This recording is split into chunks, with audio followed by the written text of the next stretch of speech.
I could see it was a wonderful opportunity to learn about the Commonwealth itself and the people in the Commonwealth.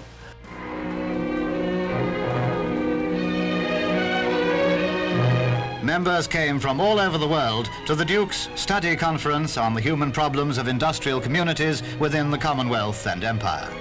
I was very, very surprised to be one of the 300 members of the conference.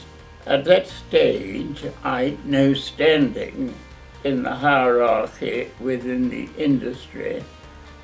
The Borough Society were invited to provide one person for the whole industry who fitted the up-and-coming manager category. I had lunch at the Guinness Brewery at Park Royal with some people from the society. I could see it was a wonderful opportunity. This was followed by a letter from Prince Philip, signed by himself, inviting me to the conference. Here are some points from his address. But let me make it quite clear. What we learn here, we learn from each other. The whole success of the conference depends not on what you decide, but what you talk about, and the opinions, however provocative, which are aired. Throughout the Commonwealth, the big corporations were growing and they were being unionized. Union management relationships were not good, as there were numerous strikes. At that time, 1956, if you were a trade unionist and if you were on management, you would be expected to express the views of your particular side. Here we were being told at Oxford that we must ignore that.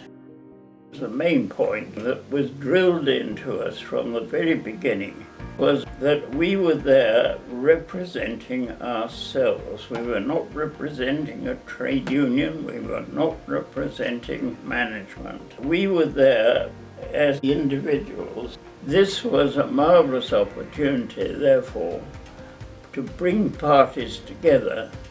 We had to do our own thinking in looking at the various issues that were going to eventually form the papers that we would be giving before Prince Philip at the final plenary session.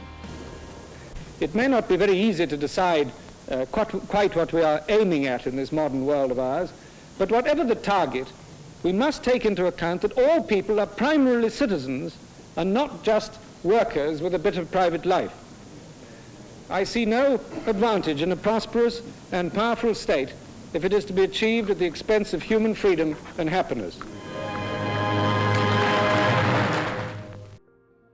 The experience for the study groups was so varied with the many different town centres and so on that we visited. We were there to think through these questions about what was happening with these very large companies.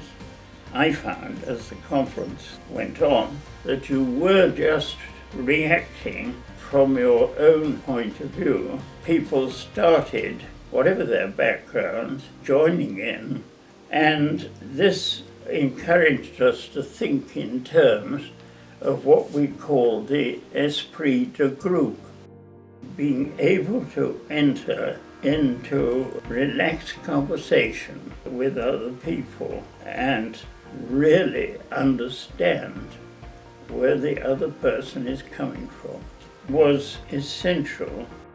We had a sort of common purpose, so the potential that could be secured by uniting and tackling issues, very human issues, a lot of them were, together, and finding the solution in that way was one of the most important things that I learned in those early stages.